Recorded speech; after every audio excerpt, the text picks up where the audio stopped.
Welcome everyone. We're back with a new episode of Idle Downtime. I'm your host DX, and this time around I'm joined on the middle left by Maru, bottom left Colin, top right Derek, middle right Mette, and bottom right Steve. Say hi everyone. Hey, what's Hi. up? Hey, Hi everyone. hi.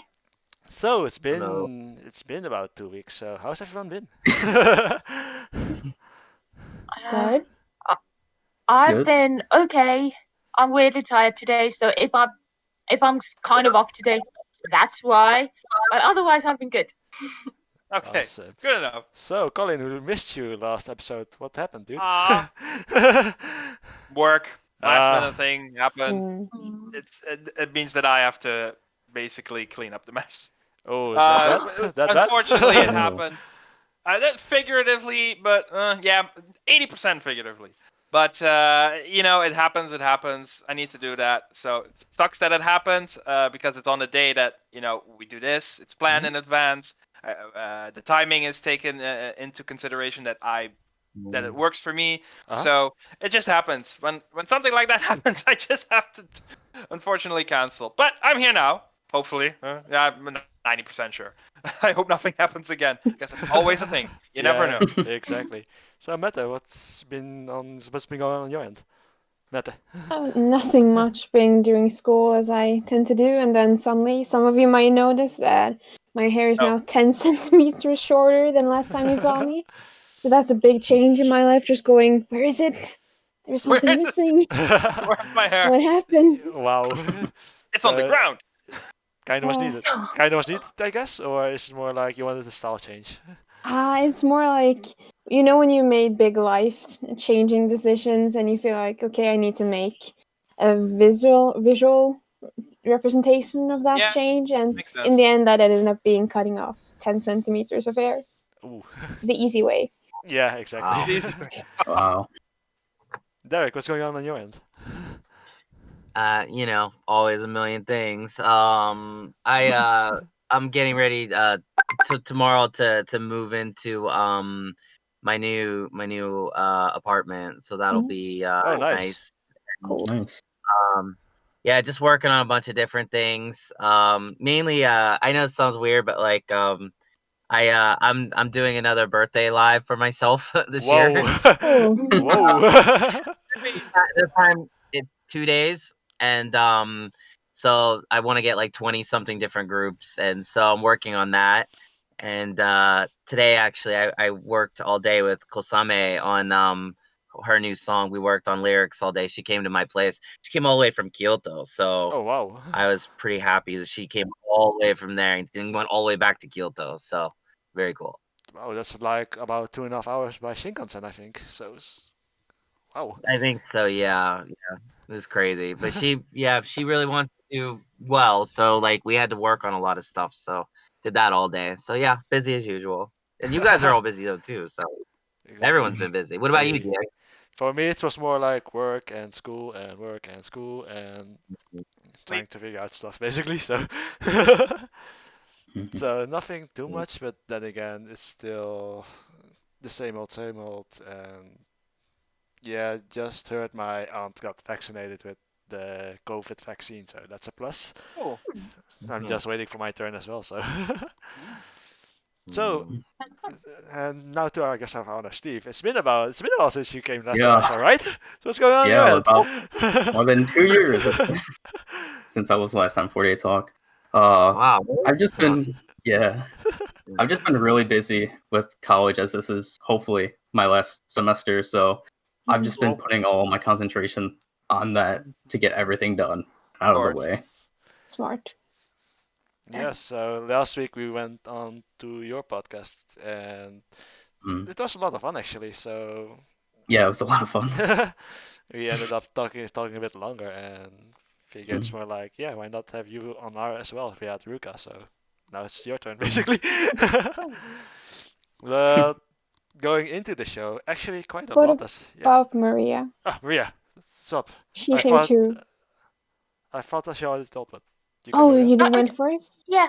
I forgot. I'm sorry. It's okay. I just That's want to okay. make sure that we're doing okay. Yeah, my life is just so uneventful at the moment that it's even forgettable to me. So I can't expect you to remember it. No. We talk too much. That's why I know everything that goes on in your Yeah. life. Exactly. Yeah. So that's being considerate. That's good. Hey, too I late. try. So a lot has happened actually. Normally, we usually do the show in every 2 weeks, or that's the goal I'm trying to anyway. But then a lot happened, and well, let's just get into it. For today, today CGM released their new song called Bpaita, if I'm not butchering it too much in Thai. Not even And trying. and in Japanese it's called Susume. And it's basically their new song, which is tied into their. It's basically an OST for their movie, I think. Movie? Yeah, it's Yeah. a movie. Yeah. So Meta Yeah. or Colin, which one of you want to take point on this one? Ladies first. Meta? Yeah, It's all so yours. the song is the opening song theme for their movie, which it has a long title. It's difficult to pronounce, but it's coming out in 11 days in Thailand, and this is basically like a prank documentary, where these there's a musician, a rapper, I think one guy is like a comedian, a TV host. People who know BNK and have seen BNK stuff will have seen one of the guys being the host for the BNK general election. Oh. It's the guy with the glasses and the beard. Oh, okay. I thought he looked familiar. Yeah. But I was like, maybe it's me. It's sense. the same guy from who hosts the election. He's cool. They basically decided that they were going to prank CGM48, and by making them go through just a bunch of weird stuff. Oh wow. And then not telling them that they were being put through it, and they even made them a mascot that people might have seen Mamyang that we talked about last time. Yeah. Oh, that creepy doll, yeah. That creepy The doll. dark web. my Burn God. Yeah. Burn She's it with real. fire. She's big. Yeah. People can be She's inside her. Ooh. Oh, boy. Yes. Burn And it just with fire. yeah, Destroy it's it scary. as violently as possible. Like, I'm all for like getting the members to destroy it on video. Like, it's that creepy. Just... Yeah, it's giving me really creepy vibes. It's more like, oh, why?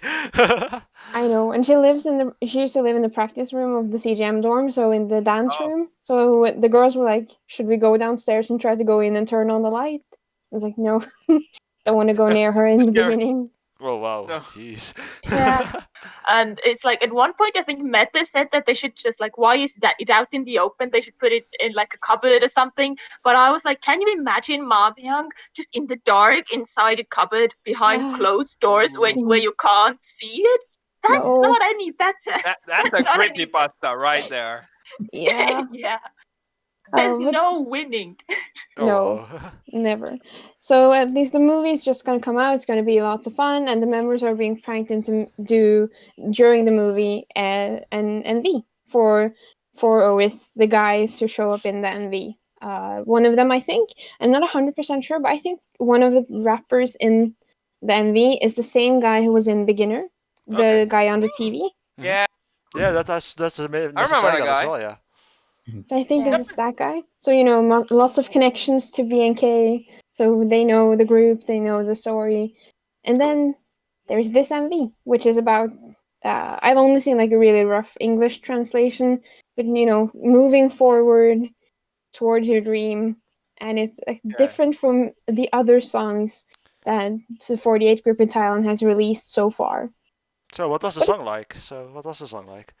I don't even know if I have words to describe it, except that I enjoyed it. I thought it was funny to watch, the MV.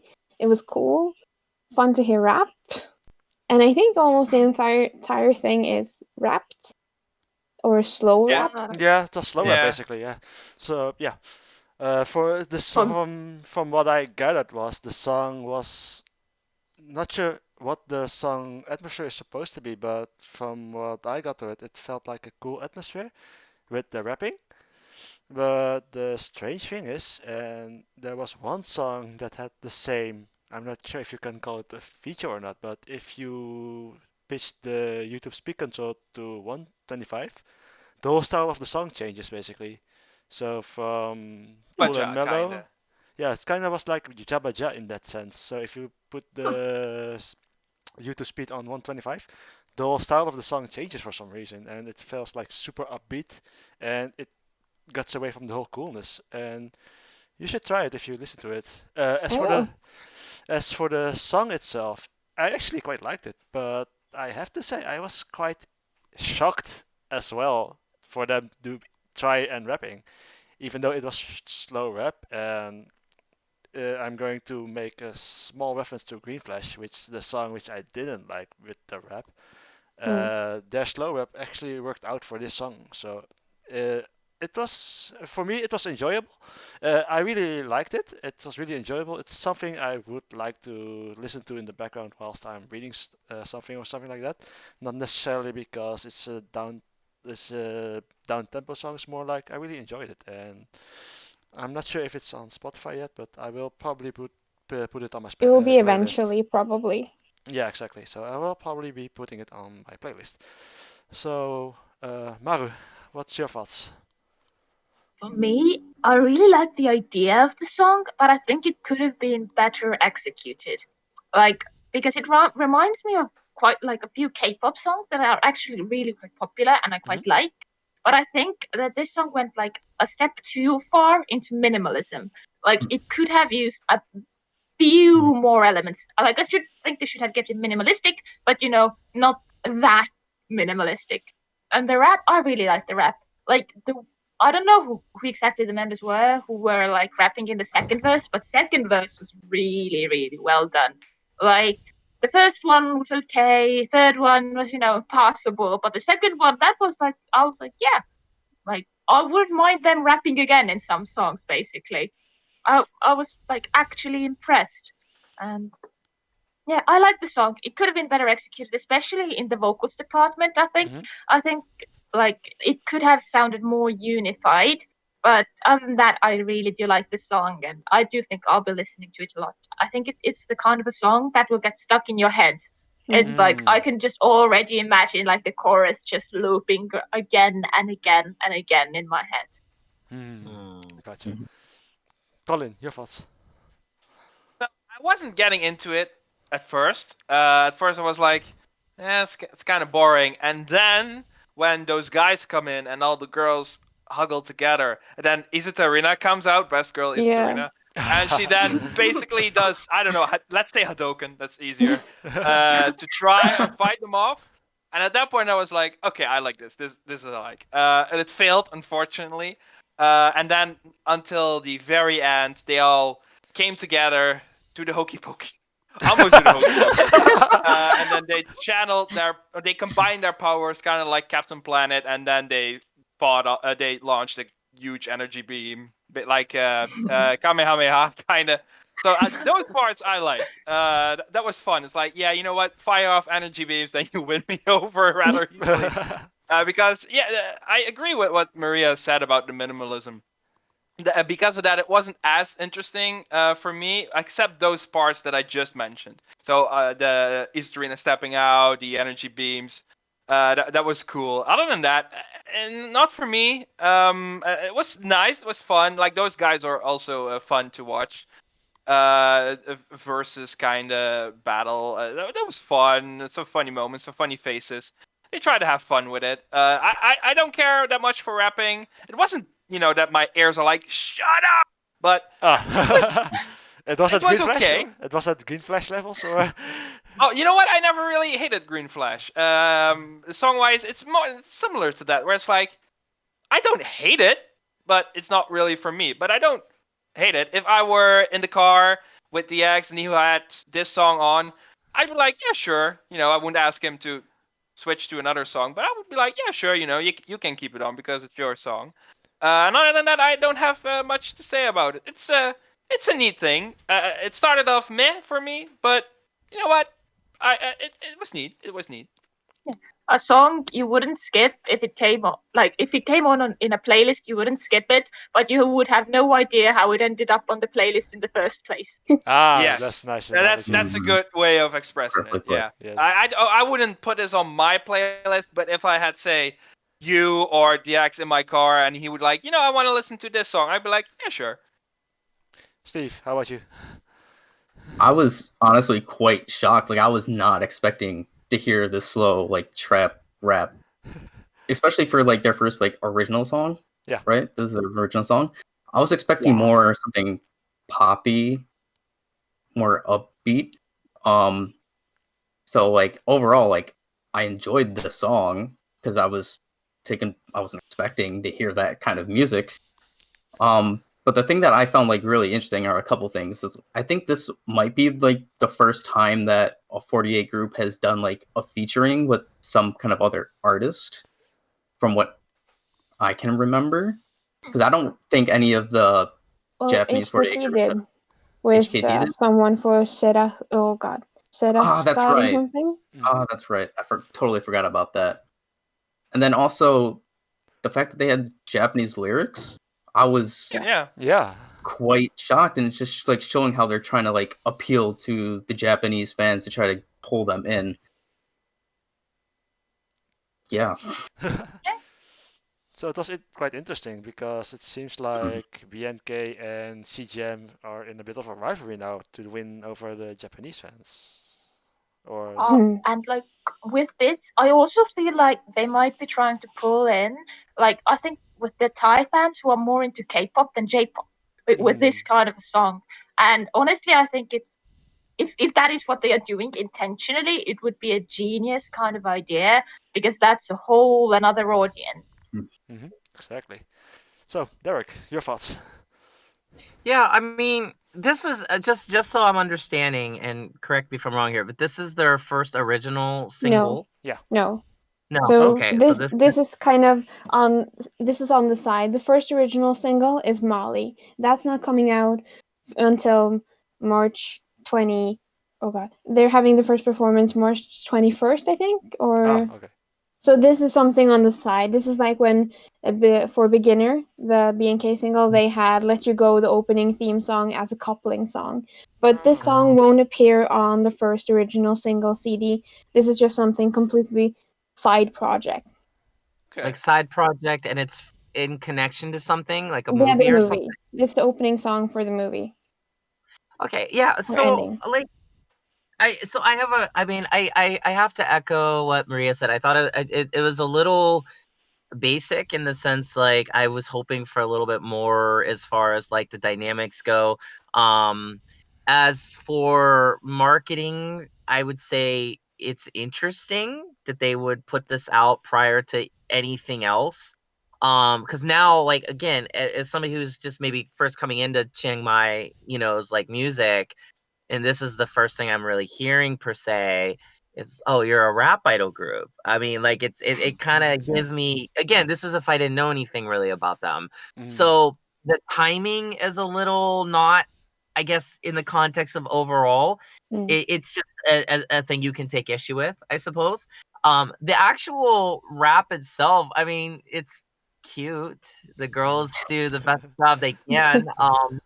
I'm not complaining. It's I'm like with Steve. I'm a little bit shocked. Like I'm all for difference. I'm always like, let them do something different. Let them do something interesting. So I good job. But I would say it's just an interesting thing to throw out first.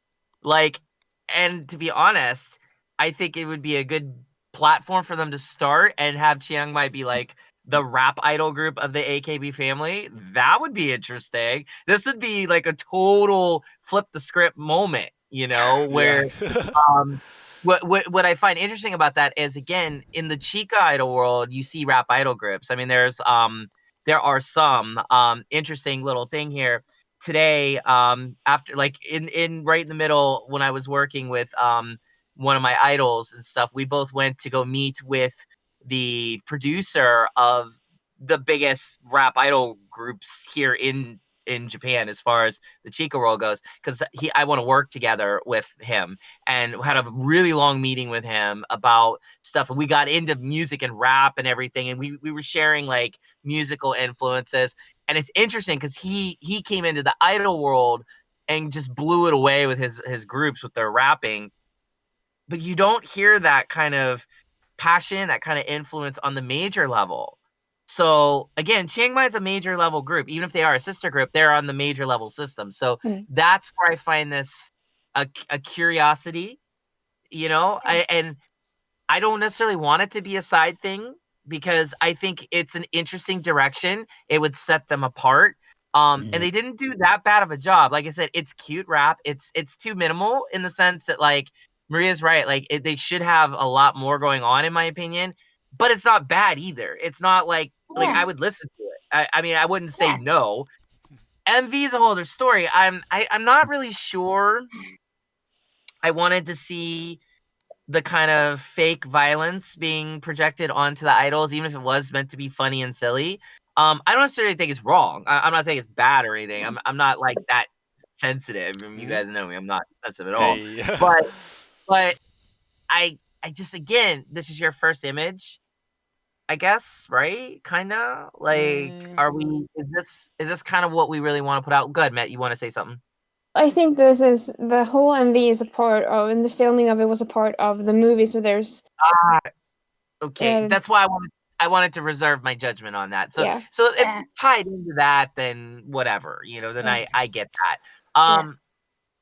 It just makes me wonder where is this going, you know? Go ahead, Maria. Like I agree with you, Jarek, a lot, that if they actually continue with this idea, because I think we're getting kind of the same style, like you talking about rap and me saying it's like a bit more K-pop like influence. Well, not really, but it sounds like some K-pop songs I really like. So like if it's just one of them, then I would say it's a bad thing. If they actually continue on with some elements from this song, it would be really interesting and amazing, even, I would say. Well, I do think we're going to see this song appear on the CGM album whenever that will happen next. Though they've already announced the coupling songs for the single, so I don't think we'll see it straight away. But Molly is coming out like days after, with the first performance after this movie is out. Oh, okay. So we will see it quite soon. So it would just it would be interesting on like a live setting if you have, you know, Kira Kira idol song, and then you have like your typical AKB standard songs, and then out of nowhere you got this like trap rap song. Yeah, exactly. But then again, go ahead. We don't know what kind of, like, Molly is the name, right? Yeah. That's the Thai name. It's Jasmine. Yeah. We don't really know what that's going to be. Like, we can only assume that it's going to be really a traditional sound. So for all we know, it's going to be a traditional influence trap, you know? That would be interesting, actually. Yeah, that would actually be interesting. I would listen to that.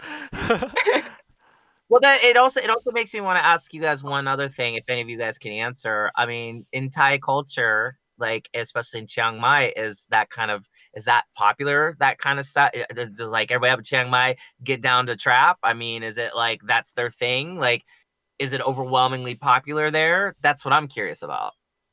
Can't speak to how it is in Chiang Mai, but I do notice that in the idol scene in Thailand right now, the more K-pop influenced style is more popular than J-pop style of idol. But you know, that's such a regional thing that I can't really speak to it on a general level, just based on what I've heard and seen. Any idol fans watching, especially our lovely Thai fans, comment, let us know, like, what's the scene like? I mean, even on the street level or major level, is trap like a thing there, like to the point where it would make sense that this group would do that, like from a marketing standpoint? Because again, this is all just a big curiosity to me. Like, why go that direction when you could have gone any other direction? Even if it is tied into a movie, I'm just curious, you know. I'm curious where they go. And to be honest, if they continued in this way, I wouldn't necessarily complain. I would be more like, well, that's interesting. Like, you're really sticking out, and that might not be the worst marketing move, because that could have a lot of crossover potential, and they could be like that cool group whenever big idol festivals start happening again, and you got all the AKB families, and then you got Chiang Mai, and they're like the dark, hoodie wearing idol group. Oh, you're major, huh? And they're like, yeah, no one likes us, but we're gonna get our thing down, and it would just be amazing. I don't know. I wouldn't necessarily have a problem with it if you got to imagine like 6, 7, 8, 9 songs in, they get super good at it, and then you're just like, oh yeah, I'm like down. AKB has singing competitions. CGM is gonna have rap competitions. Yeah. Like Cypress, like Cypher. Oh man. My point is like they might have inadvertently, unintentionally, like stumbled into an identity that maybe they couldn't, like maybe they shouldn't necessarily not do. Because again, the rapping, it was simple, it wasn't bad. It was just simple. Yeah. It's a good starting point. If they continue, this I mean, is Arena rapping? Come on. Yeah, exactly. Oh man, that would be something actually. Yeah. Okay, so that's cool. So besides CGM having released their new song called Baita or Sisime, HKT also released 2 songs which are tied in with their stage play. It's called, let me grab up the title. It's called Kagi Tonaru and Mizuiro ALtair. The first one is basically the theme of their stage play. And from what I've gathered when I listened to the song, it really felt like this music I heard from this old anime called K-On! It was light music. It was easy on. It was easy on the stomach, and it really reminded me of the style that the music from the anime K-On!, which basically it was about a high school club, high school music club basically. So, and the music they created back then, it was really similar to that style of music. So. It was light music, it was easy, enjoyable, not necessarily good or bad per se, but it was enjoyable for me. And that's from what I've got. That's the feeling I've got from this song. So, what's go next? For me, I listened to both of those songs once. I didn't dislike them, but I also can't really remember them. I think they weren't really a style that I usually listen to. So, I don't really have much to say about them other than they weren't bad. Colin, how about you? The one of the stage play is not the one where they were basically sitting at home and having a Zoom call. That one, I liked the outfits, the white and blue outfits at the end. I remember it being at the end, but it may appear more. I like those. Other than that, I didn't really care for it all that much. It was nice, wholesome in a way. Seeing them make something for their stage play, it was nice. Other than that, I just can't remember it anymore. It's nice, but meh. And the other one, that was the whole Zoom call. It's easy to remember it by for me. I like the idea, but also, not really for me. That's all I have really. They were nice, wholesome, pleasant, made, but not for me. Not for me. Mette, how about you? It was nice. I really didn't. I feel like I'm repeating everyone else, but yeah, it didn't really make an impact on me. I'm going to go back to listening to CGM again. Gotcha. Steve, how about you? Between the 2 songs, I liked Kagi Tunnel more. That was the one with the Zoom call with the soft rock, pop rock kind of vibe. Like, once again, like you guys said, it was nice. Like, I would listen to it if it came on the radio or something. Like, I wouldn't skip it or anything. Just something like I wouldn't say look up, but like I said, if it was on the radio, listen to it. The other one I didn't really care for as much really at all. But I think the kind of cool thing is that I believe Tanaka Miku wrote the lyrics for that song. Ooh.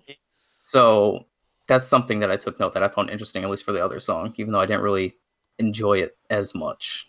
Mm. How about you, Derek? Yeah, so I got a couple different things to look at here. So first of all, this is aside from the MVs.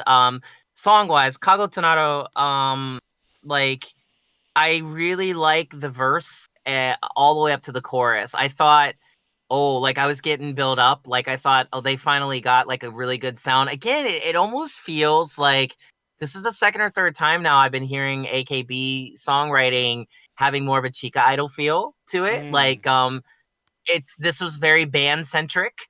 Like where if they had a band or something, they would sound really good I want to doing hear this. it live, yeah. Yeah, me too. Like, but they when they got up to the chorus, that they had that big build of a verse all into the chorus. The minute they hit the chorus, it was like traditional AKB, not normal stuff. So the chorus just fell really flat. So great verse, really interesting. Like it's very Chica Poi, like really Chica Idol. And then that chorus is super major idol. I don't want to say boring. That's really a strong way of saying I don't like this, but it was just like heard it before. It was like insert generic chorus here. So they didn't stick the landing for me. Great run up, but didn't stick the landing. Mizuiro ALtair, I didn't really have a feeling about it either way. I'm very happy McKinnon wrote the lyrics and stuff. I think that's cool that they would again allow the idols to have a hand in that, because usually on a major level that just isn't the case. But what's interesting about this, and again, song wise I don't really have anything to say, it's just it is what it is. But what's interesting is that you have McKinnon writing the lyrics, and then both Mizuiro ALtair and Kago Tonaru's MVs are very DIY. Yeah. Like Kago Tonaru's whole Zoom thing, which I found it was like a mix in like a smorgasbord of like some like looking like almost like dramatic stuff where they're walking together, the Zoom stuff. Then you had like the digital computer thing with the girls, like in like it looked like if you're playing a video game and you're trying to so they were trying to mix like all kinds of different things, and I swear they put the video game part in just to make it look like they spent some money on this. But I find that very interesting that it's like I could have made this video, like you literally there was no not like look at this compared to what should we call it, the not Okada Nana's group, Stu. Look at Stu, compared to like Stu's like sweeping, grandiose, like cameras, like drone cameras flying all over, and like beautiful rooftop. You have these girls sitting in their rooms on like like they could be talking on a Discord channel for all we know. So it's just like and then Mizuiro ALtair, they're in the studio. It's like a studio behind the scenes type MV. Again, it's like somebody just took a camera and was like, all right, we're just going to do a little bit of filming and throw that together. Makes me wonder, did like HKT just lose their entire budget production for videos? Or again, I'm not complaining. It's definitely a fresh take on our usual grandiose like AKB videos that we get.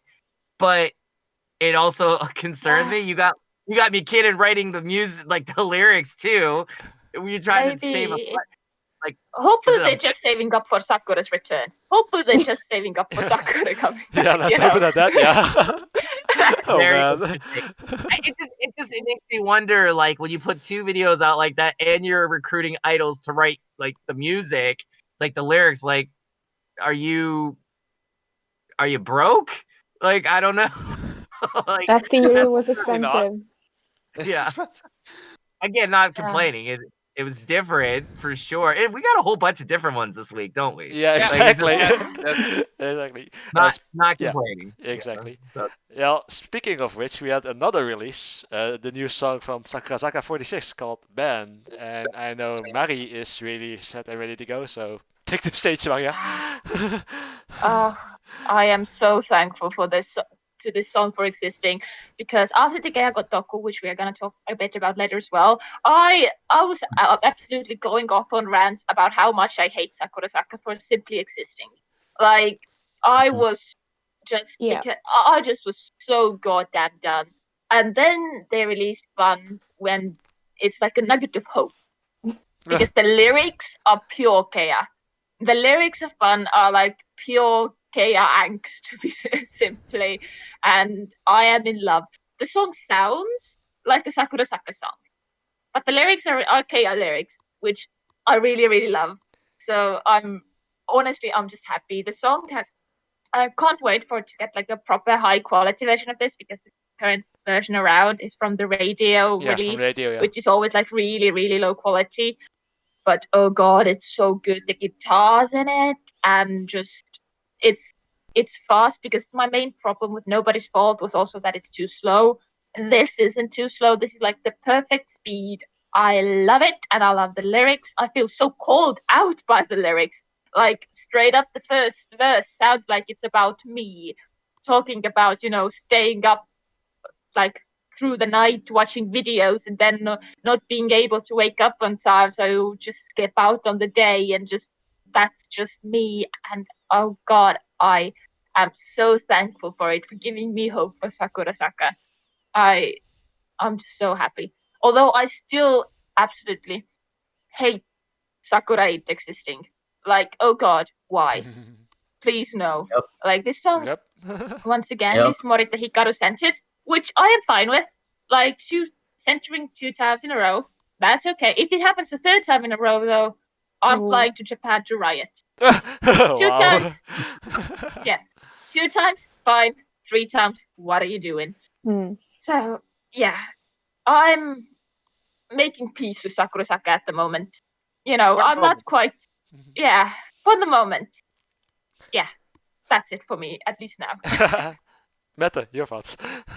Yeah, no, I listened to it for the first time with talking about it with Maria, and I think the first thing I said about it was the lyrics are really Kea. It sounds like a Keiaki song based on the lyrics, but I really enjoy it. It's fun. I think this is going on my playlist. I'm really, really looking forward to seeing an MV for this, because that I think will be fun.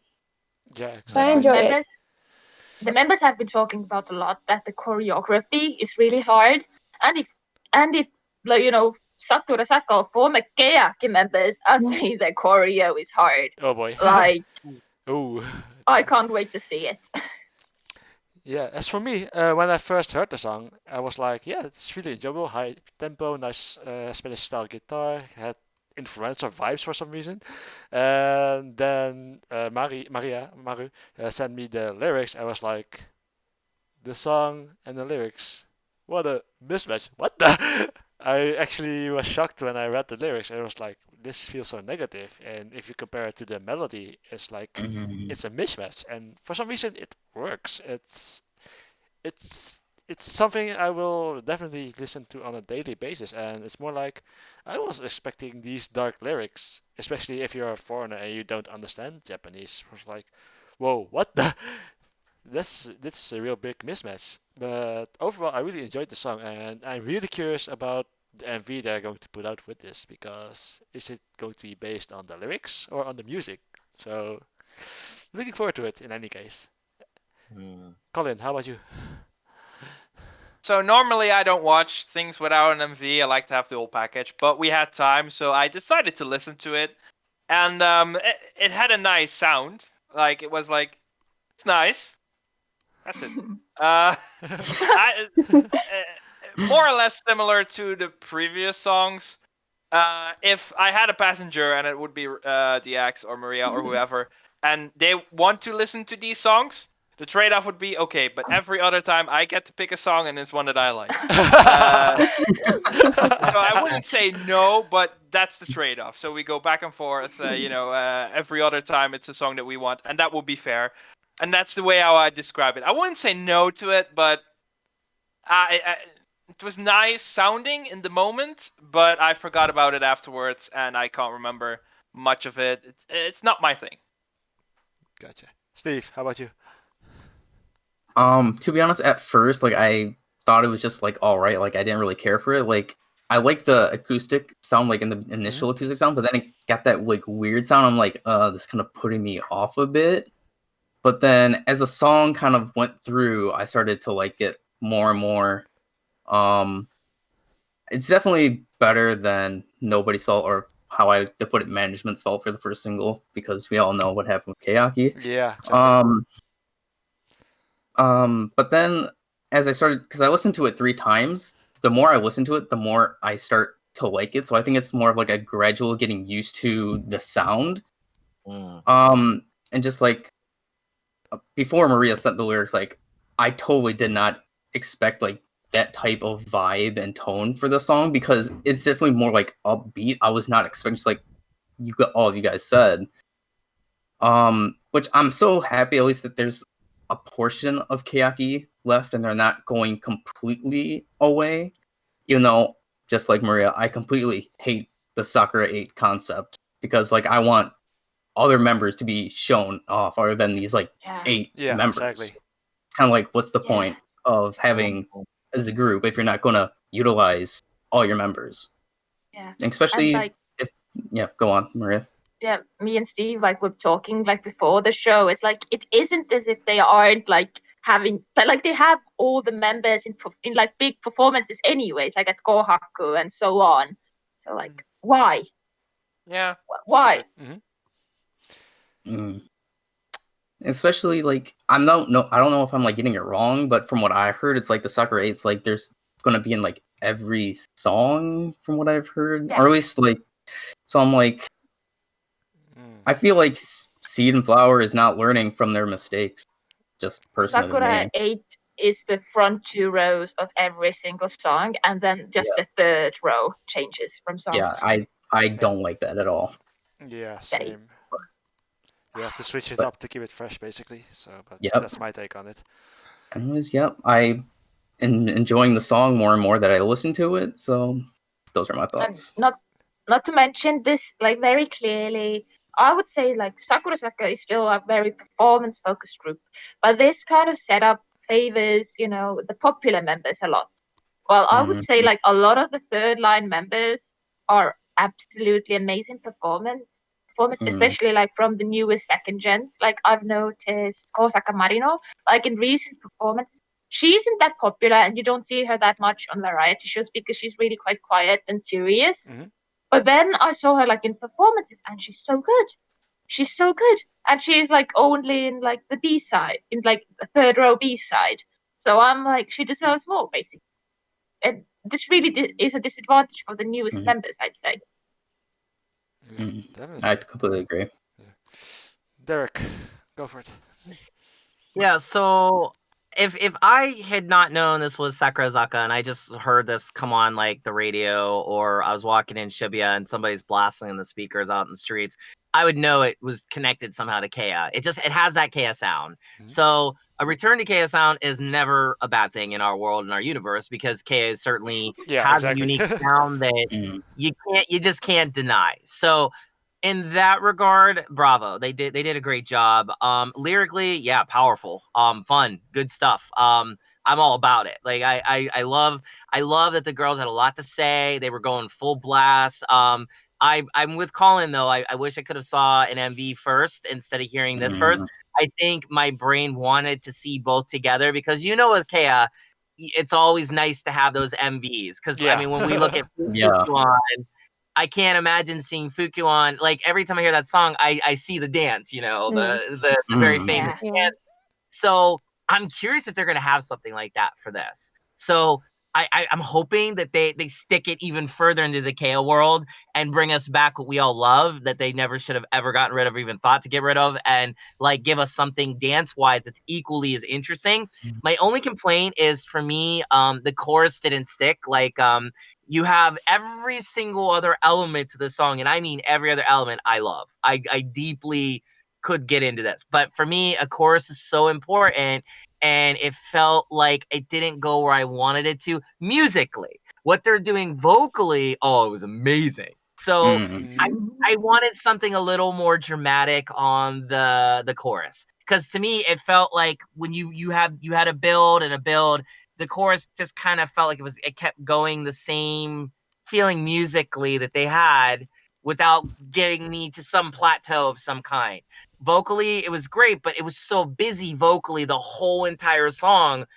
You got to have something like a respite, like you got to have like a pullback, and the chorus would have been a good place to do that, where somebody could have busted out with some serious vocals. like serious, like big time singing chops, that would have been cool. But I'm not complaining either. Like, it's more like I'm just happy to hear this like cool like signature KS sound. Now, as far as what Maria and Steve were talking about, though, about like, you know, the front 8 and stuff, it's very interesting you guys said that, because I remember there's this other group we all love called AKB48, and like Yeah. years ago they had this thing called a Senbatsu and you know, Yep. and the Mhm. Kami 7, Exactly. and it worked very well. But here's the difference: I don't think Sakurazaka has earned the right to do that yet. We don't know anything about these members per se. I mean, we do, but we don't. You know, it's like Yeah. I feel Mhm. like what back in the AKB system when they did it, everybody bitched and complained about it then Mhm. too. But it worked. I'm not saying you guys are doing that. Sorry, that sounded strong. I'm not saying you guys. Yeah, I yeah. really can understand your point. Like, I honestly can. But here's the thing: like back in the day, like those Mhm. girls had to fight tooth and nail for that. But we just don't Yeah. see enough overall of these girls. I think that maybe we can understand the reasoning for that, because it does preclude all these other girls. Also, you have all this like these back girls that are interesting, and you're paying them. Remember, like AKB, like the systems major, usually it's salary based, which means Yeah. you got this girl in the back who's just standing there as a backup dancer. Basically, it's like, why even put her on the payroll? Like, it's like, what's the point? So it's like you have that element where you got girls just becoming part of the background, and they, when you have idols, if I was an idol, no way in hell I would be in the background. I'd be like, I'm out. Like, I Yeah. want people to notice me. I'm an idol. Although, Please go ahead. yeah. Although I would like to say that even the third line girls in like the Sakurazaka songs, at least in the first single, like even in the B sides, even the third line girls had solo or at most duo lines in like most of the songs. So it isn't as if they are like, you know, always in the back. So I would say they really do a good job giving, you know, the third line girls some attention as well. Like Oh, that's that's good. their problem. Yeah. That's good. So but yeah. Well, I was gonna ask, like, Sakurazaka, do they have any supporting like variety shows or anything going on with Yeah. them at the Yeah. moment? They had their own variety show, and like once again, the second gen girls, oh god, they're so much better at variety than the first gen girls, because well, the first gen girls, well, they were and or basically still are hopeless at variety, if we are honest, you know, like Sure. no hope. But the second gen girls, they're good. Even the members themselves have said that compared to, you know, the KL show, it feels a lot more variety like, and it Very cool. really is quite fun to watch. And I would say the second gen girls absolutely amazing. And Gay overall seems like to be on the up. About the variety show, even like I was just scrolling, and apparently the show will be now like on. I think the site is called Yao or something like it, like a free to use site. Like Oh, okay. all the Mhm. episodes will be put on there going forward, which is Nice. really fun. Nice. And It's fun. it's kind of like what I've been saying about AKB2, you know, the shows, they need to be moved online. Like, sure, not necessarily YouTube, but, you know, accessible online. And I think That's Sakurazaka is doing the right there.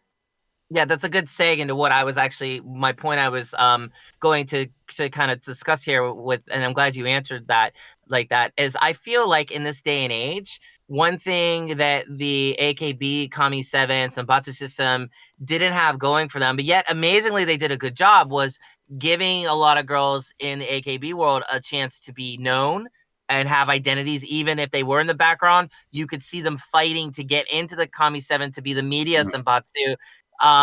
In this day and age, though, with YouTube, Showroom, I mean, Yeah. Twitcast, for crying out loud, there are a billion and one ways as an idol you can really become visible and attract fans. And I think if we go back to the idea of AKB in the early days, where it was a healthy competition between the members and their fans, you could really tap into that whole fun. I found it fun. I mean, it was brutal at times, but it was also fun. Like, where you could really encourage all these members of Sakurazaka to really fight for those positions and actually make that front 8 be something earned, instead of, oh well, Yeah. here you go, and it's sort of almost like Okay, like I want. I mean, because that's not a voted thing, right? Like they just chose Nope. those. Yeah, No. it shows, yeah. Yeah. That sucks. Yeah. Mhm. Yeah. That sucks. Exactly. So Exactly. that if it was a voted media senbatsu type thing, and the girls could use all these different mediums to give us content, like to get us to like them, I'm in. I'm in for that because Exactly. it's a fun, healthy, I think somewhat Mhm. healthy idol system to allow us to see these girls tap into the idol spirit of you start here and you have to fight and fight and fight to work your way Yeah. to a Mhm. plateau. And what Mhm. better way to do that than to do a competition, which is why AKB's early system was so genius. Why AKB was such a genius. Now, whether you love it or hate it, it tapped into the core concept of idol, in my opinion. Mhm. So Exactly. for the management to just choose these girls, I don't know. Go ahead, Maria. Yeah. But it's also like I think like that kind of thing works in AKB because AKB is so large. So it's good to have like some of these front girls. But with Sakurazaka, there is the added like layer of fans not liking it because they have proven they can have regularly all the members on a song. So why aren't they doing that? Because the fans mostly love the group as a whole. They want to see the whole group on the stage performing together. And like there is no visible reason for why we can't have that, basically. Well, okay. How many members are in Sakurazaka 46 at this point? Can I you guys think anybody have a brief I idea? think 20. 26. Okay, 26. that I is think. entirely doable. That is entirely doable. And You can pick they them have up. done it. Yeah, and they've done it. At That's right. They did. Mhm. I remember. all the members. Yeah. They did at the last live. Some of the songs, all the members performed it. They can do it. I've seen that live. So that's the thing. Like again, and I'm coming from the Chica world. Obviously, there are groups like I want to say it's Bonsai Japan. Bonsai Japan is a group that like rotates in scores of girls and they do it effortlessly and it works and they got a lot of fans and you somehow get to see a lot of these girls and they do it on a Chica level. And if us loser Chica level types can do it, like why can't the major level types do it? And it's like, Exactly. to me, if you have that many girls, that you can easily split those into two teams. You can just do a team system and then Yeah. have team one, team whatever, and you can have them go head to head even. That would be super cool. And also it would give every girl a meaningful spot in the team. So if I was them, I would tap into that. Also, it'd be very nostalgic. It'd be kind of cool. Like, hey, we're gonna go tap back into our sisters over there, our AKB sisters, and we're going to, we're going to be our cousins. Sorry, we're going to like, really kind of we're going to emulate something that we all had a lot of fun doing back in the day, and they could make it a big thing. I would say adding to that though, the only other thing is they would have to get, I think, a more return to their songwriting form, kind of like how band did here. Like I want to see more of that, but more sticking the landing and giving us interesting moments and things like that, because those first 3 or 4 chaos songs were genius. Yeah. And Yeah. the songwriting team that wrote them, the I want to say the guy and the girl or whoever that wrote a couple of those songs, they really knew what they were doing. They had a very specific vision, and that's why it worked for Kea. So again, it's an interesting thing. It's very interesting. Song wise, very cool. I don't really care for the chorus, but I do like everything else around the song. Lyrically, think it's cool, but I'm concerned about the overall system of Sakurazaka. Because what you Steve and Maria were saying, I think there should be more of a fan outcry for that to like maybe have a meaning for those front 8 and go from there. Can I add something? Sure. Like I feel like it would have been a lot better if they wouldn't announce Sakurai. Like if they would just kept the members in, like nobody would have expected anything. But then again, they're like now constraining themselves and restricting themselves now that they're only having these front 8 members, and that also doesn't help like the Sakurazaka fans of these other members. They're like, well, my girl's not going to be in this song, like, and they start caring less. And also, like you were saying, with the AKB system, at least with the AKB system, like the girls felt like they wanted to improve to make it into there. Now the girls are like, there's no well, reason. There's no reason. yeah, there's no reason to even do it now. Exactly. Colin, your thoughts about this? Yeah, system, I would say. You're muted, by Like, the way. why would There you they? go. No, you're fine. or less agree. Like, why have only those set 8 if you have everyone else? Like, why not include them anyway? Like, if it rotated, maybe that would be interesting per song or per single. But it's if I agree with what Steve said, and actually pretty much everyone, either they have to earn it, or it is rotated by management or by fan input, whatever. It's not a system that I would like all that much. Yeah, exactly. How it is now. Yeah, it feels too random because Yeah. who says management is right or wrong?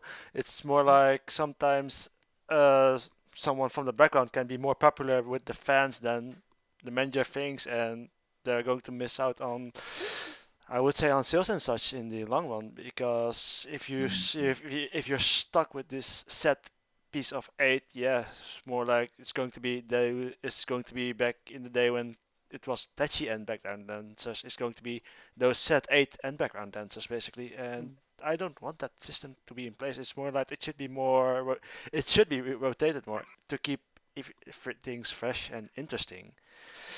But since we're at the topic from Sakurazaka and Kayakizaka, Mette, Maria, you've watched something and it made quite the impact from what I've got from the notes, so take it away. Yeah. We watched the Kaya documentary. It has been English sub, so if you want to see it as well, it should be on Kaya Vids, like all subbed, really good. And oh god, I Painful. cried. It's Yeah. painful. It's pure undiluted pain from Yep. beginning to end, and it only gets worse the further on the documentary gets. Yeah. Like in the beginning, there are some scenes where they're just beginning, and Dechi is the young, cheery 14-year-old actually giggling. That hurt a lot, seeing her, happy like that. And then, like, when you're at the end, where you have seen the Tokyo Dome concert, where at one point she was carried, like, onto the stage by staff and carried off the stage by staff, and she was just backstage crying because she was hurting and it was painful, and she was saying, like, I don't want to go on stage, I'm scared, I don't want to. And then, like, it's like time to go, staff carry her to the stage, she performs, and then basically turns off after the concert. Like there are the scenes of her after performing, it's like she just ceases functioning, basically. She's just there and exhausted, not even like basically reacting, and it's just heartbreaking to see. Wow. And like of course this is like by the management, so it's understandable, but after watching this, like the documentary, it's a lot more. I see the management side a lot more. Of course, it's by the management, so it's natural that they would show themselves in a favorable light. But from what I got, the reason Techi kept being center is because all the other center candidates didn't want to be center. Like there were so many scenes of them just going, "Oh, I couldn't possibly do what Techi does." Like, "Oh, I'm also a fan of Techi." Like she's basically just looking at her like some kind of like she is the savior of them all. I can feel confident because I'm standing behind her. If we can't do this without Techi, and so on and so on. And it's just heartbreaking for Techi, I feel like. It really is, because it also feels like there were some members who obviously didn't see it like that, but I don't think they were members who could have been center. So it's not like, that helps.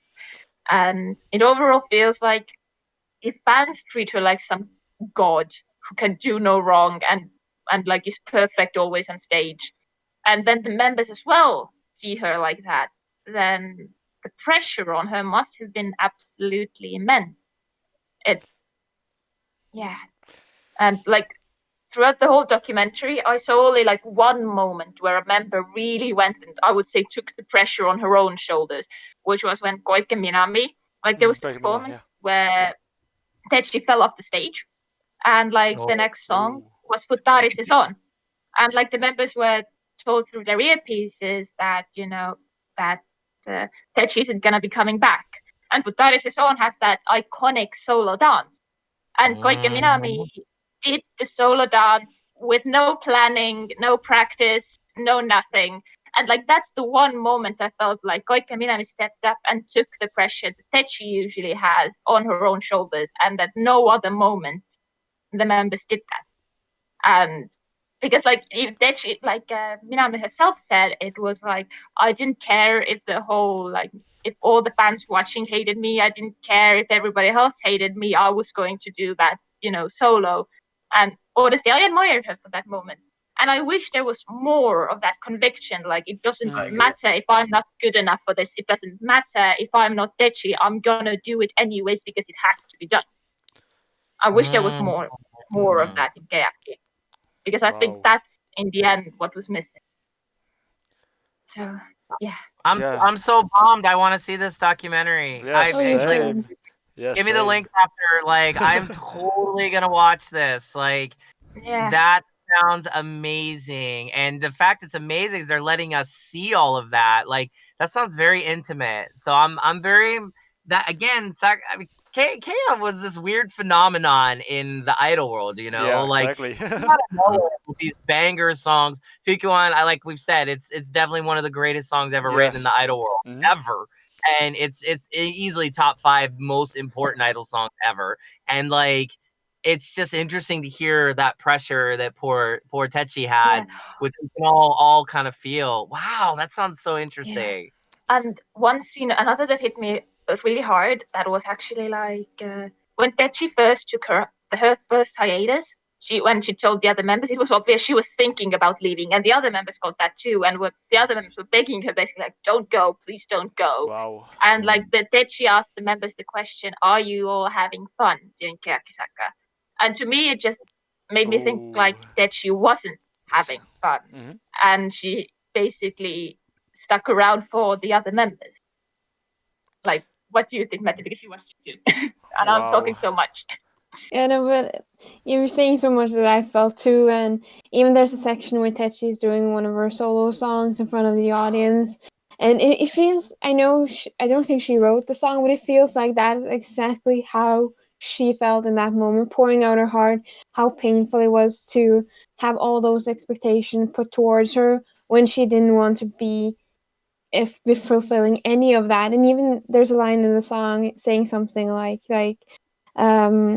even you can tell me that I can do what I want to do, but I don't want to do this. You can tell me how you can do how you want to do it. I think the line goes, telling me to just smile in my own way when I don't want to smile. And that was just so painful to watch. And that's one of the moments that made me genuinely just cry for how much pain Tetsu must have been in. Go ahead, please. That whole song is painful. Like, it also has the line of, like, if I don't cause problems, happiness will come to me, right? And the song was like an OST for a movie, Hibiki, that she played the main part in. And the director of Hibiki has also said that sometimes it felt like that she wasn't playing a role, she was just being playing herself in the movie. So, like, that, it's just painful. But it's interesting because this is the same girl who, if I remember right, performed blindfolded or with her eyes closed, right? Yeah. And at that one performance, and has constantly wowed us, and has always stepped up to the challenge, even to the point of physical exhaustion, literally falling down because she can't even do the show. And she gave it her all, and that's like a really beautiful idol story. It's tragic, but it's beautiful. But then at the end of the day, I keep always coming back to the question is, girl, why didn't you just come to the Chica world and go join like a Hagashi idol group and go crazy? Like, you would have fit right in. I'm around girls that are like that all the time. They're like, hate their lives and like don't want to do anything, but they don't know how to do anything else. So they end up just being idols, but they're all depressed and stuff. And they use the stage to get out their feelings.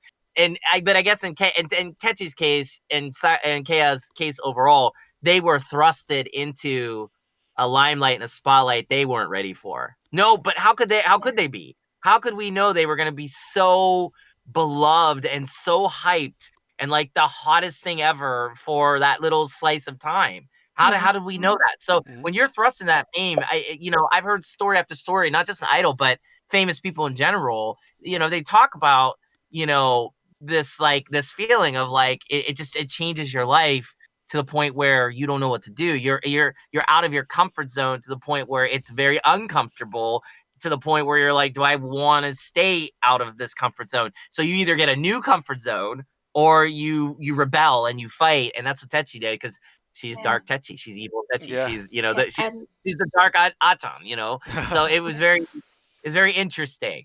It's fascinating. It's utterly fascinating. Overall, I do feel like that she loves the members of the group a lot, because it's also about like the way she said goodbye to them all. Is like after her final performance at Kohaku, she logged off for a while, but then she said goodbye to every member individually as the members were, going away home or wherever. She said goodbye to every single one of them, said a few words, gave them a hug, and basically said goodbye. I would say some of that is her Japanese DNA, the group thinking, the group mentality, like always trying to do what's best for the group, even at your own sacrificial expense. She definitely embodied that in that moment. But I also think when you're in that situation, and just from being around idols and seeing how much they work together as a whole, some of these girls, like recently, for example, I did an interview with a self-produced idol group, and I asked them the question, are you guys friends outside of lives? And they're like, no, we don't hang out at all with each other. And I'm like, that's interesting. Why? And they're like, well, because we see each other all the time for practice, for lives. So it feels like we already see each other enough. When we're outside, we don't want to see each other. We want to just go and do our own thing. But there's other groups that never want to be apart. They all there's some groups I know, they literally eat, live, and breathe. Some of them even live with each other. And so it's like, it's interesting that the group thinking here, Techi, despite all of her internal struggle, she let that very Japanese side of her come out, and I think really love the group as a whole. And it's probably because they all bonded, they were put all together in the same spot. And the members from the start said a lot like that they were afraid, like, how is the group mentality going to be, because they all had this image of like, oh, girl groups don't tend to get along that much. They're also very competitive among each other.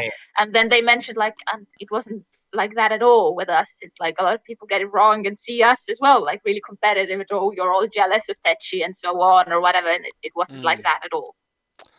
Well, and you look at AKB's Kami 7. Who would have thought those 7-8 girls would become not just close in AKB, but lifelong friends to the point where we still see them you still together. See them together, It's kind of cute. And like, one gets married, next one gets married, one has a child, next has a child, and it's like they've all kind of lived their lives in the same stream for so long, and they stayed close with each other. And I think that's very cool. I think it's unusual, because it is very competitive in a lot of cases. There are a lot of these idols, like, they don't hang out with each other. And like, one of the idols I interviewed, they said, like, she said, the same group, she was like, if I knew you, speaking to one of the other members, she's like, if I knew you in school, I wouldn't have been your friend. I wouldn't have liked you.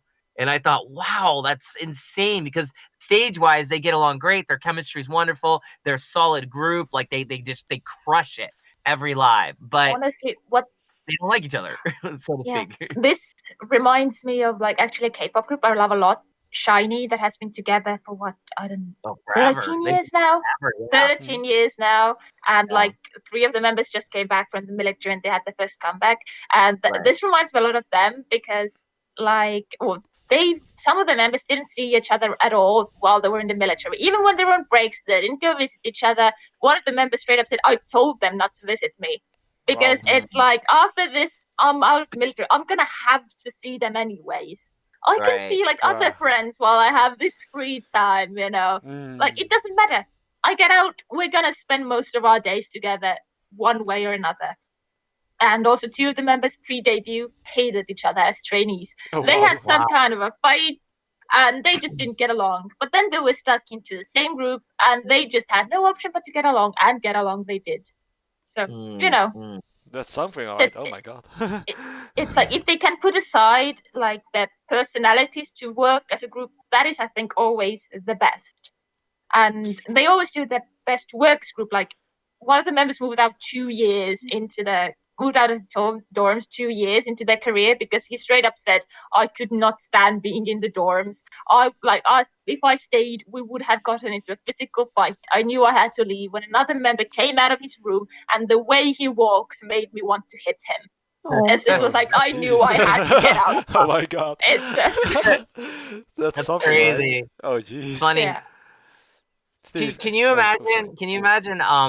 Parudu, and like how it must have been to work with her, like as an idol. Oh god. Like, Oh jeez. No, there's. I wonder how many of the AKB members were like, "I hate your guts, you dumb," and then other members were like Oh, liked man. her attitude and like respected her for being just basically having the IDJF attitude, like just really did not care. Like Oh.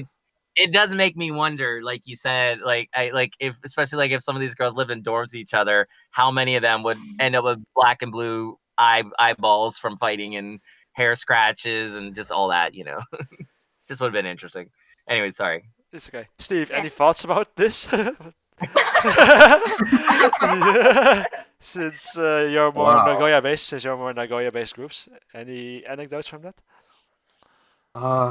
Man, I mean, because I wasn't staff, like I don't really get to see like the girls what they're like behind the scenes.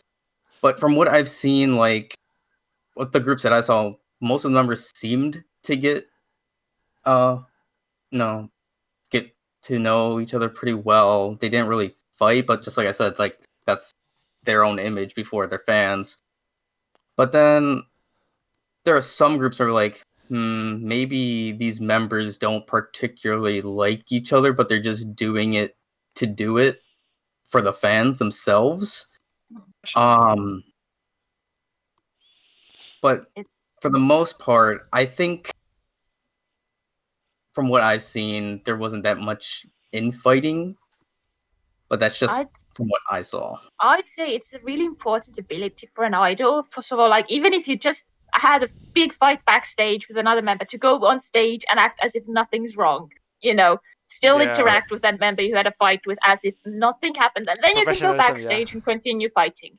I think Yeah. like Super Junior have done that.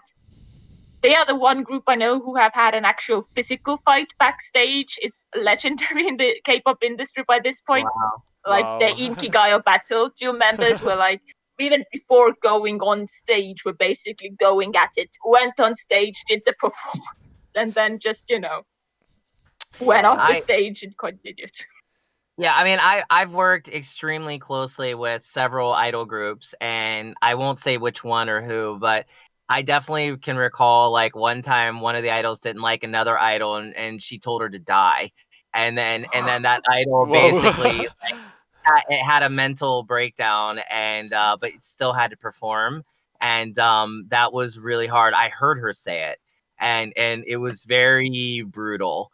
And it can get pretty wild in the Chica world, that's for sure. Like, I mean, there's some of those girls have no filters. They don't have they just no filters. So it can get very brutal with some of the members. I've heard so many things. I've seen so many things between members of groups that it's unreal. I could tell you story after story of drama. But the thing is, that's idol. Like, it's just it's a very idol centric thing. It's but on the major level, that's where it's interesting more because they're so controlled as far as like like a lot of them, like some of them have managers and things like that. Like it's maybe I don't know if there would be less of a chance for that kind of internal strife to happen, but maybe there's a lot more of a chance if they're all together all the time because they are so having to be a major idol group doing functions, all that. I don't know. Like it can be something like that. So Yeah, so Colin, it's more like your thoughts. There has to be is about in-game fighting. Your thoughts about professionalism in relationship to that. It's like if you go to a store or a business, whatever, as long as they're behind the counters or professional, it's all good. And what they do behind doors, that's their own business. That's what I think. If I go to the cinema, whatever, and there are 2 people at the counter, I expect them to be professional to one another if there's something that they must discuss or whatever. And whatever happens when they are behind doors, that's their own business. Whenever you work with people, regardless where, at one point or another, it could get violent or throwing words at each other, getting a very heated conflict or whatever. That will always happen at one point or another, even with friends or whatever. Or at school. If you do it in the class, don't do that because that's a waste of everyone's time. But during the break, I mean, it's not pleasant, but hey, you can do. That's better than in class. Basically, it's bound to happen. I think. If it happens, it happens. I think it's always better for one way or another. You can't. I'm not looking at it a black and white way, but I would say that's better to have it at one point or another instead of being silent all the time. Because at one point you must bury the hatchet or move on, and if they leave things unnoticed or untalked about, I don't think that will work in the long run. So it's always better to tackle it one way or another. That's what I think. But hey. No, gotcha. It's more like there has to be this sense of professionalism to go for the fence phase to be cohesive and such, but if it stays in the back, it's more like don't clear out your dirty laundry in public, basically. Like That's you can what it all boils down ignore. to. You can ignore the problems like fights, like for one performance, maybe even two, but eventually you have to, deal with it so the group can still stay together and function. So it's like it really is needed. Because otherwise, some of the members are just gonna go, screw this, I'm not having fun here, I hate it here, I'm just gonna go. So, you still need to figure stuff out eventually. Yeah. But I also think like groups, it's also healthy to have fights to a point, because that means you aren't, just censoring yourself 24/7, going like, what if I make somebody mad? Oh God, oh God, oh God, oh God, what if, and you're just repressed all the emotions, which also isn't good like long term. So I'd say it's better to fight, like, and then make up again than to just either repress or just fight constantly. Gotcha. Continuing on from this topic, well, it's kind of a big one, but it was kind of expected in a sense as well. It's last week, Shiroma Miru announced her graduation from NMB48. Somehow it was expected, but it still gives an impact. So I would say, Steve, your thoughts? Miru. I typically I really wasn't really in the NMB like in general. I'm more like an SKE and AKB kind of guy, so like I didn't really pay attention to NMB. But out of the members in NMB, I guess Miru was more or less one of the members that I paid attention to, that I actually cared about. I especially like the dynamic that like she had with Das, with like their fishing competition. That's kind of one of the things yeah. comes and sticks out to me with Miru. She has been putting her life, soul, and blood into NMB, especially after Sayane left the group. It's essentially been her group since Sayane left. At least that's how I feel. I agree. I feel the same way. Yeah. Okay, gotcha. It's more like it was expected. It's more like it had to go, and it's more like it cannot be helped, sadly. So it's more like, yeah. Derek? Sorry. Do you want to go first? Yeah. Yeah, it's not surprising that she left, to put it simply. It's like the girls who went on Produce 48, they have been leaving. And, well, it's kind of obvious why, like, the girls who are perfectly happy in AKB and, like, are perfectly feel fulfilled in AKB, they would have had no reason to even apply to go to Produce 48, Gotcha. So, to a point, it's not surprising for her to leave. I was actually joking around with Meta that the reason she's leaving is because the Mystic Girl group with Miyu is gonna debut this year, so she is actually, hopping over to debut with Miyu, which, I mean, that's probably not gonna happen, but, it's fun to speculate. Colin, your thoughts? What you said, that it wasn't entirely surprising. She is a first-generation member of NMB. The last one at that. A few first geners from NMB already graduated like in the past year. I think 2, 3, maybe, can't remember the exact same number. But after 11 years, like she has done everything that she could. I mean, sure, I would also agree with like what Steve said. After Sayane left, it became more or less Miru's group, and she was the face, the ace of that group, the big name member who did the best at the Susenkyo, even though it wasn't even top 16. But okay. And she has done everything. And she said something along the lines of that she has no regrets in leaving, and I actually wholeheartedly agree with that. She has done everything that she could. She stayed a little bit longer for her juniors.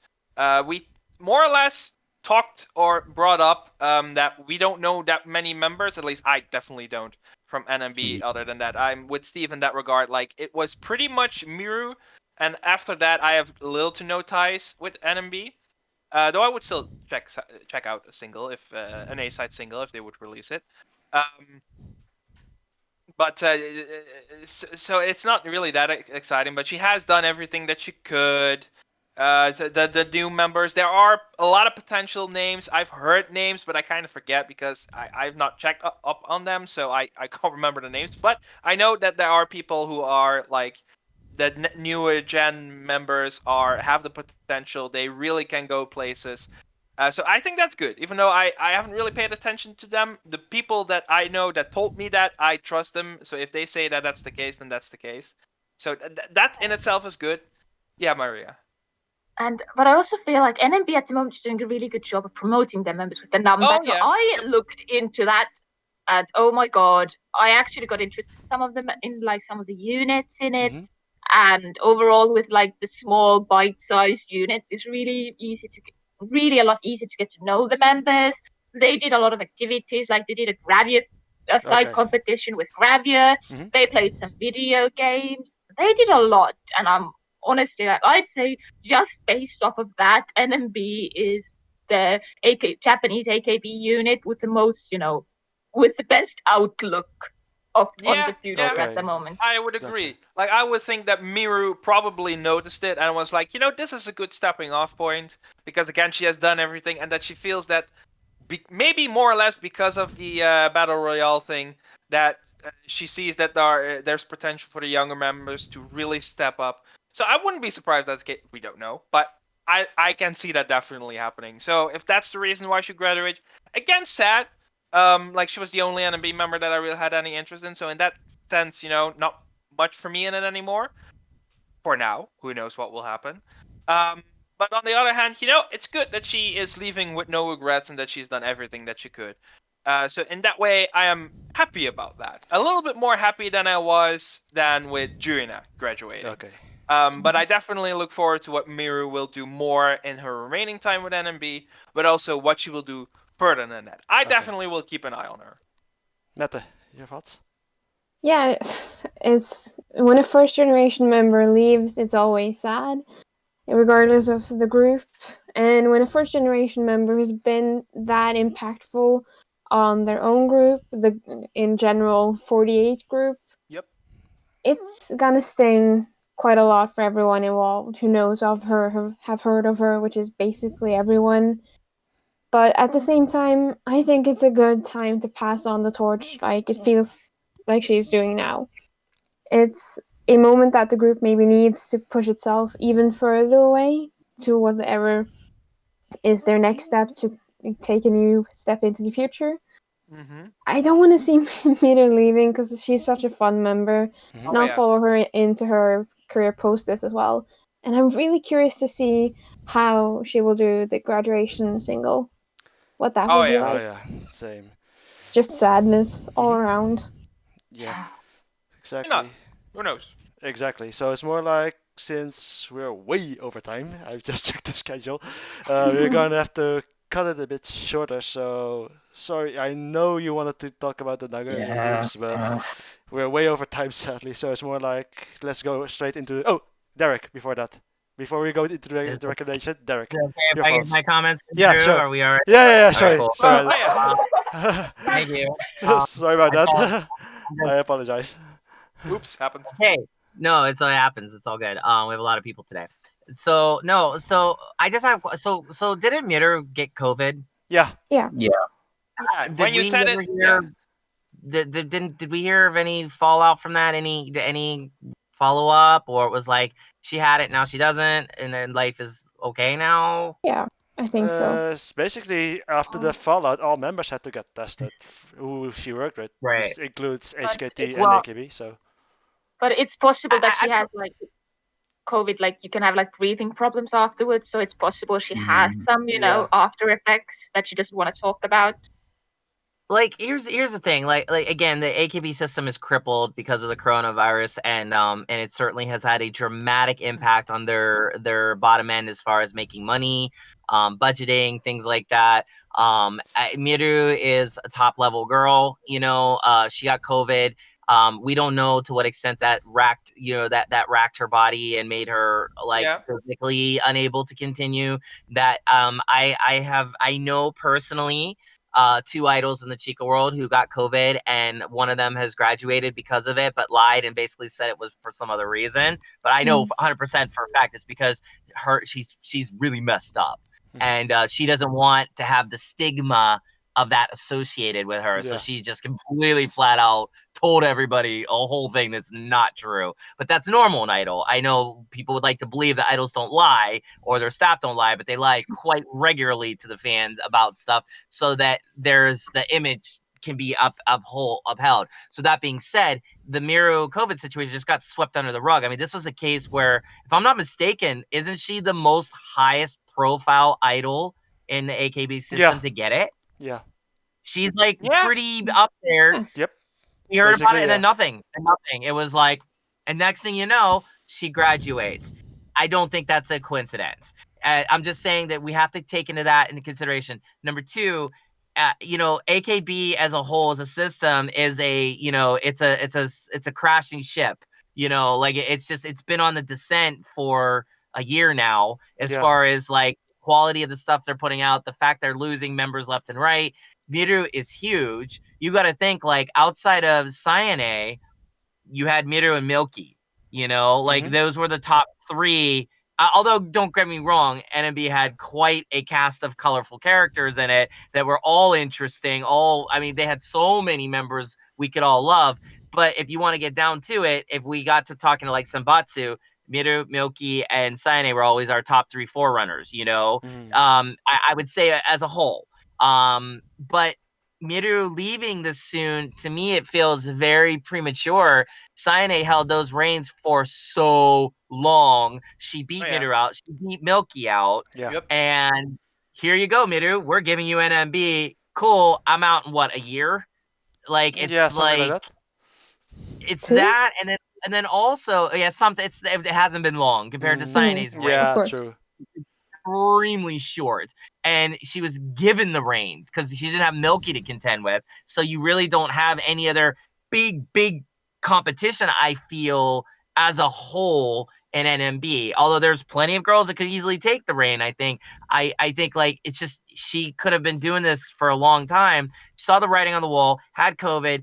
Also, let's not forget, she's in her peak physical prime conditions right now. Yeah. These are the years where this is a girl who put out very, very successful photo books, if I'm not mistaken. Yeah. She's not afraid to be very explicit.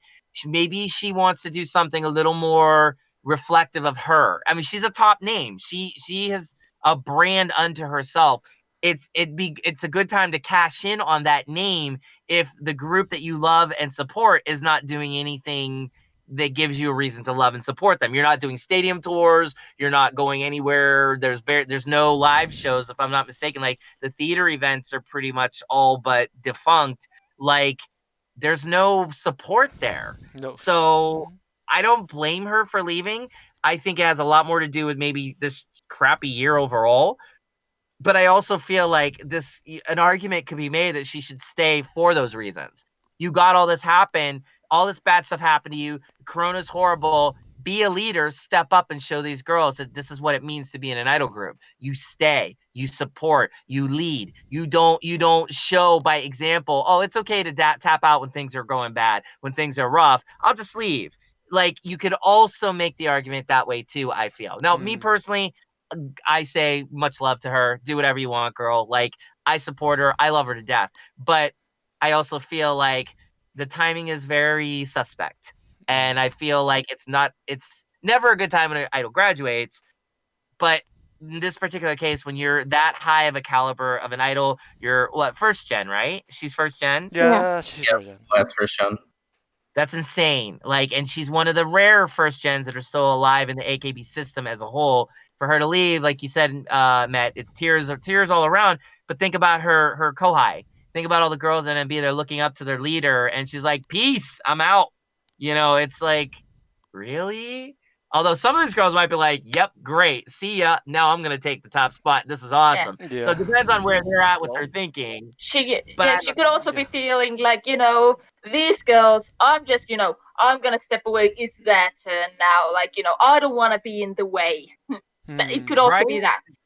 Be that. It could also be that. She could be group thinking, group thought as a good leader, and feeling like I'm gonna step aside. So I guess it's really we're not gonna know the true motives. We're not gonna know the true reasons. I feel it's just like Miru. Me personally, I wish she'd stay. Of course, I want to see more Miru, more photo books, more awesome, funny moments on variety shows. Whenever I get to see her, I mean, she was always great on them. She always the Miru look. That like I'm gonna kill you look. It's classic. So I'm gonna miss all that, of course. So yeah, exactly. Well, since Mari. You want to say something? Nothing. Oh, okay. You had your. I'm just. No, that's okay. Well, it's we're at this point. Well, let's go into the recommendations. So, Maria, you want to recommend something? Yes, I do. It's from Korea, from Juri. She has been doing this show on YouTube called Juriful Days. Mm-hmm. This is now also the second season of it. And oh my god, it's hilarious. It's like all the Rocket Punch members are in it. She leads it. It's in Japanese mostly. But of course, all the other members aren't fluent in Japanese, so like they try to speak as much Japanese as they can, but some Korean gets thrown in. But it has like Japanese subtitles and English subtitles and everything. And oh my god, it's so goddamn fun. It's like the first episode of the second season, they did a game where you can't answer. They are like interviewing the members and they can't answer yes to anything. Mm-hmm. Not in the Korean, not in Japanese, not in English. And I laughed so much. Oh, wow. Awesome. Colin? You're muted or your mic is cut out. So, yeah, there you go. Here again.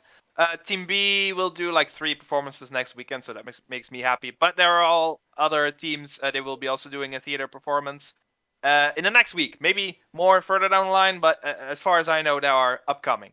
And there's also a sort of repeat of Maji Muri, it was something else. Maji Muri Gakuen, stage play, this time with Team 8. They did one 2 years ago, I want to say, but now there will be a redo, a second show, kinda. Okay. With Team 8, with Ogura Yuri being the star, as well as other members. I think Mutsutomo will also guest star, so there will be a few guest stars. That's at the end of this month and going into April. So I figure, let's bring it up now. I look forward to it. I hope it gets recorded, but we'll see. It's something I like. I like a stage play, and I like this one. So I hope that we can watch and that we can all watch it, or people who are interested. Netta. So watch the CGM MV if you haven't seen it already.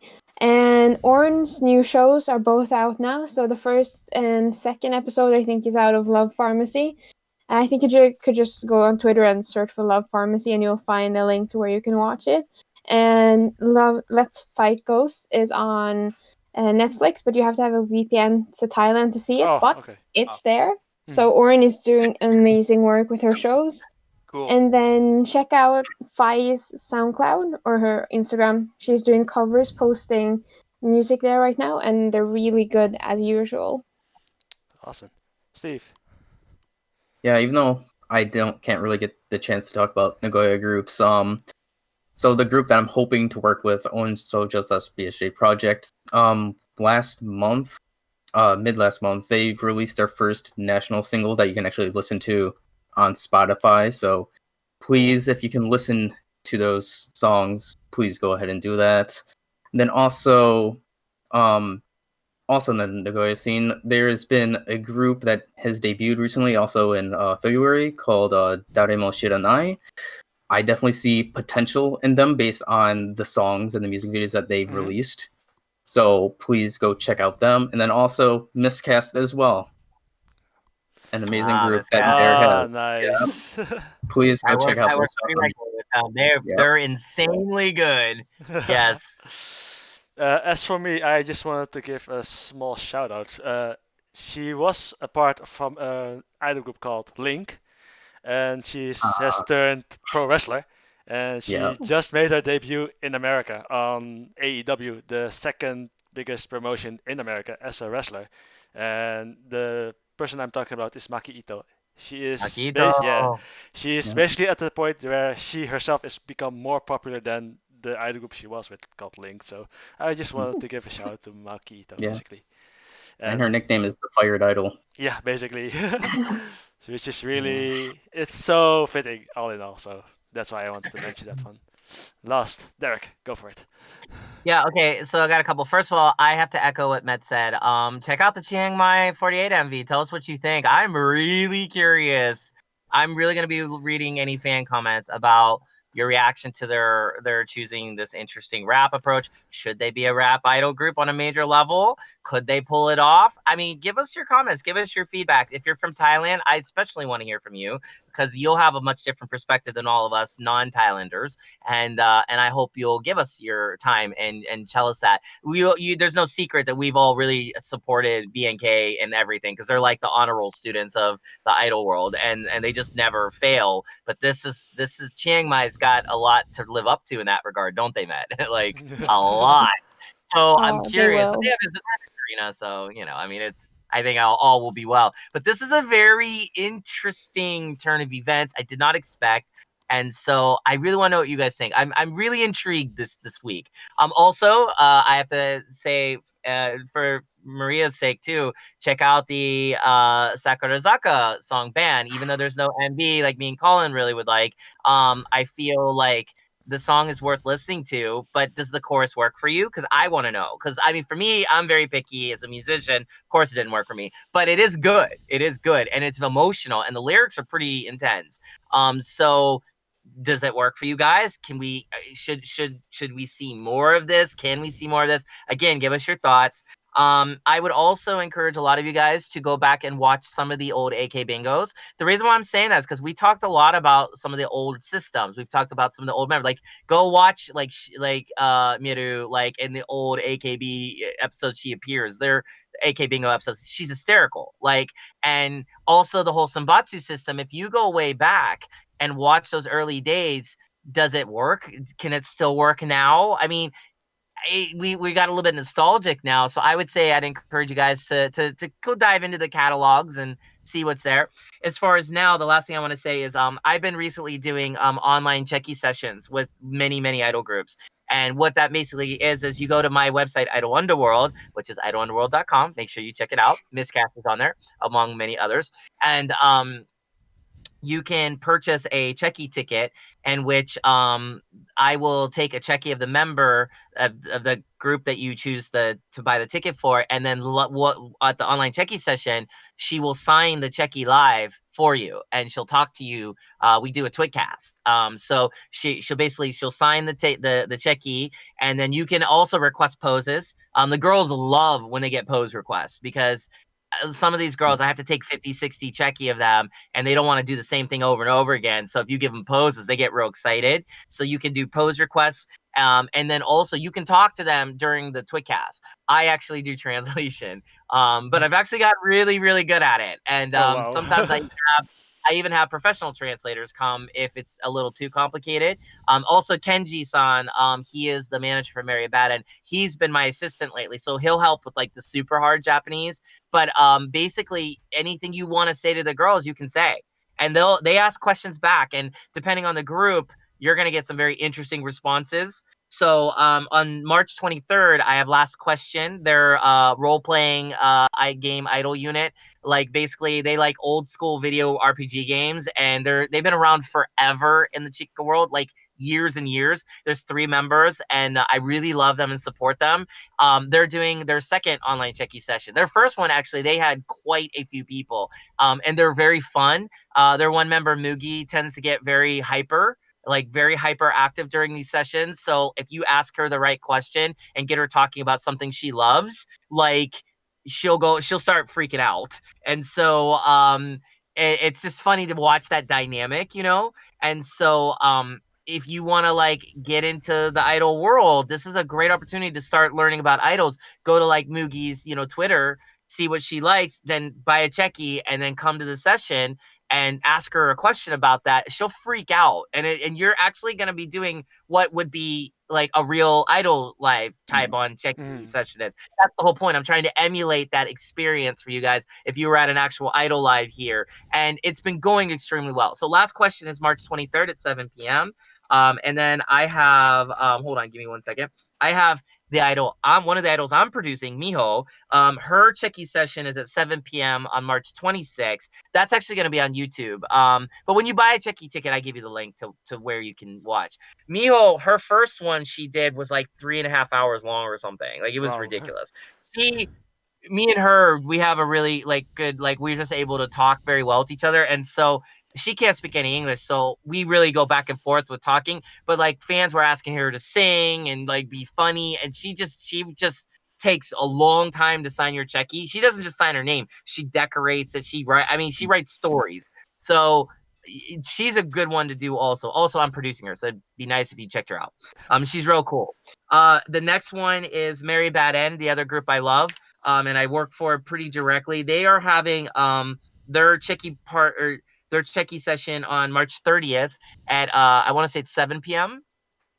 7 or 8 because they're having a food party beforehand where if you join their Patreon you can go watch them. They do a food party, they eat food, they talk, and it's hysterical. We just have so much fun. The last time I did a food party Checky session with them, we got into discussing like Korean language, and they can like one of the girls really likes Korean like dramas and Korean idols. She's obsessed with them, and so I was like trying to say Annyeong haseyo and I couldn't say it. I kept saying like onion. Oh God! And the girls were like, oh wow! back and forth to the point we were all laughing in tears. I just couldn't say it, and so we get in these real silly moments. I've known these girls a long time, so there's really a very huge comfort there. But this time, Mary Bad End has 2 brand new members, so now they are a 5-piece, and so we have one member from this group called the Banana Monkeys who joined us. And we have a brand new idol who's never done idol, and so it's gonna their debut is basically this session.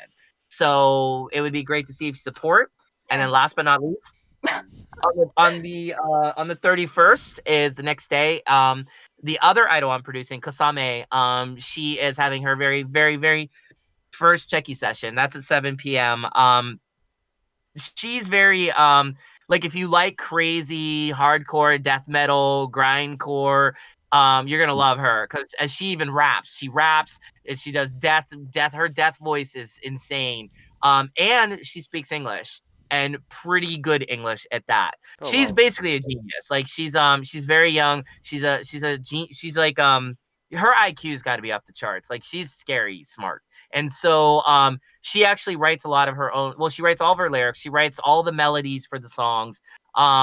She's insanely talented. And so I'm very lucky to work with her. I spent all day with her today working on songs. So her very first session's then. So please, it'd be great to have you guys join all that. So if we can put the links in the description. Yeah, I'll do it. I'll do it. Don't worry about it. That's it. One more thing from me. Yeah. Met CGM48, JJ. Uh-oh. She actually graduated from middle school with honors. Wow. Yeah. Congrats to her. She did. She placed as one of the best, with top 30 or something, or 60 students of the entire school. So she graduated with honors, and she's such a cutie pie. Oh wow. And with that, we've come to the end of this episode of Idle Downtime. I was your host DX, and everyone say bye. Bye, everyone.